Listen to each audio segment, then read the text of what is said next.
سر پر صداقت کا، عدالت کا، شجاعت کا لیا جائے۔ السلام علیکم ورحمۃ اللہ وبرکاتہ۔ نحمدہ ونصلی علی رسولہ الکریم، اما بعد۔ محترم سامعین اکرام اور حکم صاحبان، میں آپ کے سامنے امانت کے موضوع پر کچھ عرض کرنے کی جسارت کر رہا ہوں۔ عام طور پر لوگوں کے ذہن میں یہ بات بیٹھی ہوئی ہے کہ امانت صرف یہی ہے کہ کسی کے پاس کچھ سامان یا روپیہ پیسہ حفاظت کی خاطر رکھوا دیا جائے، لیکن حقیقت یہ ہے کہ اگر ہم صرف اسی بات کو امانت کہیں تو یہ امانت کے مفہوم کے ساتھ بہت بڑی خیانت ہوگی۔ امانت کا مفہوم بہت وسیع ہے، ہر وہ چیز امانت ہے جس کے ساتھ کسی کا حق متعلق ہو اور جس کی حفاظت مالک کی طرف ادائیگی انسان پر لازم ہو۔ اس بنا پر کہا جا سکتا ہے عالم کے پاس علم امانت ہے، متعلق اور محتمل کے پاس مسجد اور مدرسہ امانت ہے، بادشاہ اور فرمانروا کے پاس اقتدار امانت ہے، استاد کے پاس شاگرد امانت ہے، والدین کے پاس اولاد امانت ہے، بیوی کے پاس عزت و آبرو امانت ہے، ہماری زندگی بلکہ ہماری زندگی کا ہر لمحہ امانت ہے۔ عالم کا فرض یہ ہے کہ وہ علم کی خوشبو کو عام کرے، فتویٰ فروشی کے جرم کا ارتکاب نہ کرے، ہر کوئی بھی صفت اپنے اندر پیدا کرے، علم کے مطابق عمل کر کے اور علم و نبی کی برابر کر دے۔ مسجد اور مدرسے کے متعلق اور محترم کو لازم ہے کہ وہ ان کے تحول کے سامنے کے مقاصد کو سامنے رکھے، مسجد اور مدرسے کو دینی حفاظت ذریعہ بنائے، ایک کی تشخیص نافذ نہ کرے، مسجد اور مدرسے کو ذاتی دکان اور کاروبار نہ بنائے۔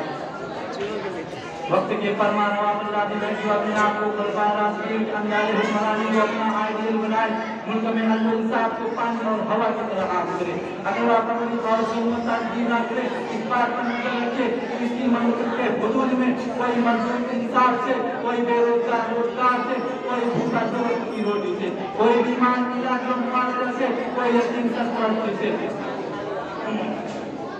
کوئی یتیم سرپرستی سے، کوئی بے وجہ گھر سے محروم نہ رہے۔ افسران پر لازم ہے کہ وہ اپنے آپ کو رعایت کی خاطر جانے، رعایت کے امیر اور غریب میں فرق نہ کرے، قانون کی بالادستی قائم کرے، رشوت اور ناجائز سفارش کو حرام سمجھے۔ استاد پر واجب ہے کہ وہ اپنے شاگردوں کے وقت کو اور ان کی صلاحیتوں کو ضائع ہونے سے بچائے، انہیں بلا وجہ امتیاز نہ کرے، انہیں اپنی اولاد کی طرح سمجھے۔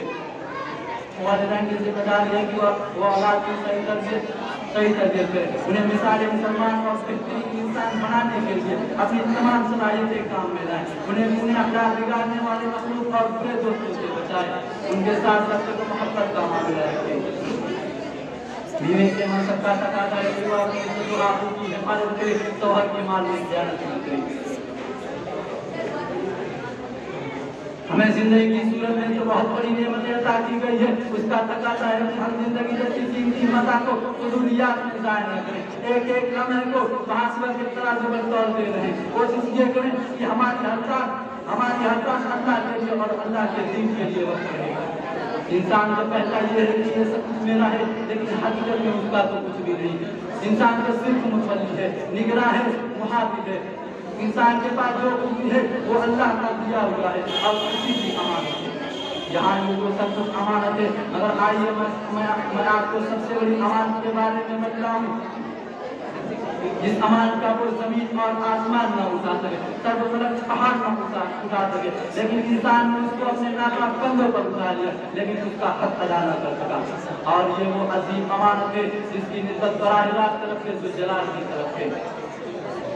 یہ وہ امانت ہے جب رسول اللہ صلی اللہ علیہ وسلم کے حوالے ہوئی تھی تو آپ صلی اللہ علیہ وسلم انتہائی فکر اور بوجھ محسوس کرتے تھے۔